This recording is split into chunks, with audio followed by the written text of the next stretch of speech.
En fait, je suis arrivé à ce métier-là parce que je suis né dedans tout petit, quoi. En fait, j'ai un père auteur de bande dessinée, et donc il était en plein boom à la grande époque de la BD avec Pif Gadget, Pilote. Et ce qui est étrange, c'est que je n'ai pratiquement jamais travaillé sur son dessin.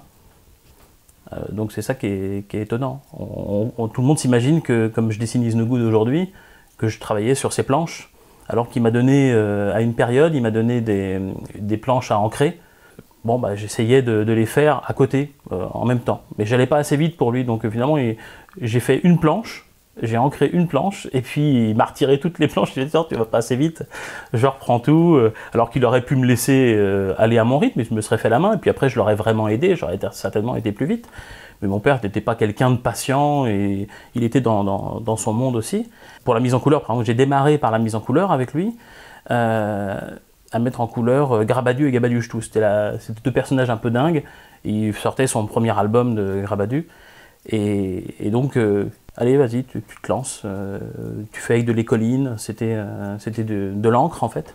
Donc, j'ai appris comme ça, mais sans qu'ils me disent vraiment tu fais comme ci ou tu fais comme ça. Ils regardaient, ça allait, je me débrouillais. C'est l'expérience, c'est à force de faire. Que mon père, il prenait pas de gants.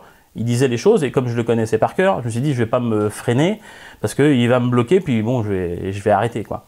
Donc pour être sûr de continuer, je lui ai montré les strips terminés, et il constatait évidemment mes faiblesses, et puis que j'apprenais à faire le personnage, donc c'était pas au point. Et il m'a dit ça va pas, au début j'avais fait Dilat Larat, on aurait cru un petit enfant. Bon, voilà, il me l'a dit. D'ailleurs, un bon exemple, mon père, qui lui est depuis toujours dans ses histoires de Totoche, par exemple, il a toujours réussi à mêler l'humour, les émotions, les personnages secondaires. Il a toujours réussi à faire passer d'autres choses que simplement l'humour et les gags.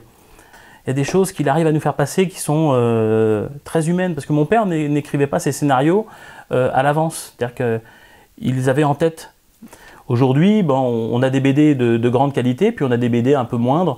C'est Blast, là, c'est une série là, de Larsenet là, qui m'a assez bluffé, parce qu'on on a ce côté cinématographique dans ce qu'il raconte. Donc on a des scènes, c'est assez profond, on a l'impression que c'est un film vraiment qui se déroule, où on a des moments de silence, où il n'y a pas que du dialogue tout le temps, parce qu'il ne faut pas toujours aller vers ce qu'on imagine que le public attend. Le public, il n'attend rien. Le public, il attend qu'on lui propose des choses et qu'on le surprenne. Donc c'est les auteurs qui... il y a plein d'artistes qui ont créé sans se demander qui va aimer ce que je vais faire. Il y a tout un tas de clans d'éditeurs, en fin de compte, avec leurs auteurs. Alors que les auteurs, ils n'ont qu'une envie, c'est de se retrouver, d'aller faire la fête ensemble. Et c'est finalement d'autres festivals qui ont réussi à avoir des fidèles et qui réussissent à faire autre chose. C'est-à-dire qu'on a un ou deux libraires qui sont derrière le festival, donc il y a plein de petits festivals en France, hein, c'est énorme. Il y a tout un tas d'émissions sur les bouquins, sur la musique, sur le cinéma. Je trouve que le 9e art a plein de choses à dire aussi. Parce que quand on voit, pour sortir un bouquin, le nombre de spécialités, de métiers qu'il faut assembler ensemble pour arriver à un bouquin entre les mains qui n'est pas très cher finalement, parce que quand on regarde bien un roman, c'est un gros paquet de feuilles en noir et blanc, c'est très simple et pas coûteux du tout. Alors qu'un album de bande dessinée, c'est énorme. En plus, nous on a une tradition en France et même en Belgique, c'est d'avoir des albums cartonnés. Alors qu'il y a plein de pays du monde où c'est vraiment des brochés, c'est vraiment du jetable.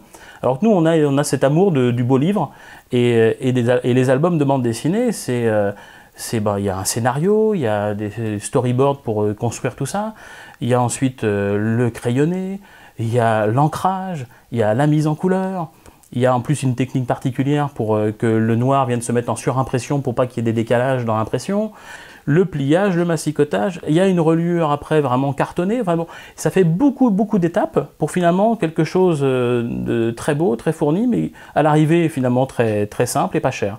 Mais quand on regarde le roman, on en fait tout un plat. Je dis pas qu'il faut les mettre de côté, mais au moins qu'on mette la BD au même niveau. Elle mérite d'apparaître aussi avec les romanciers, parce que ce sont aussi des raconteurs d'histoire.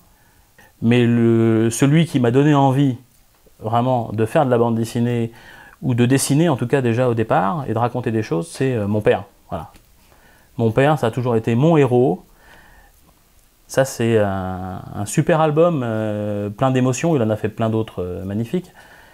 Mais c'est une aventure qui se passe à la campagne avec Totoche qui va sauver un chien. Parce qu'à l'époque, dans les campagnes, quand un chien était vieux, on lui mettait la corde au cou et une pierre accrochée au bout et on le jetait dans un étang. Et donc, il se tourne vers des éditeurs maintenant, comment dire, virtuels, ou qui sont sur Internet, avec aussi les participations des gens. Les gens mettent de l'argent, donc, et les gens s'investissent aussi sur des auteurs. Et c'est plus finalement les éditeurs qui décident complètement. Il y a aussi les lecteurs qui disent « Ah, on aime celui-ci, on va mettre de l'argent, on croit en lui ». Et voilà, et en plus les dessinateurs sont comme ça, c'est que des gens au grand cœur qui sont généreux et qui comptent pas leur temps, qui font par passion tout ce qu'ils dessinent.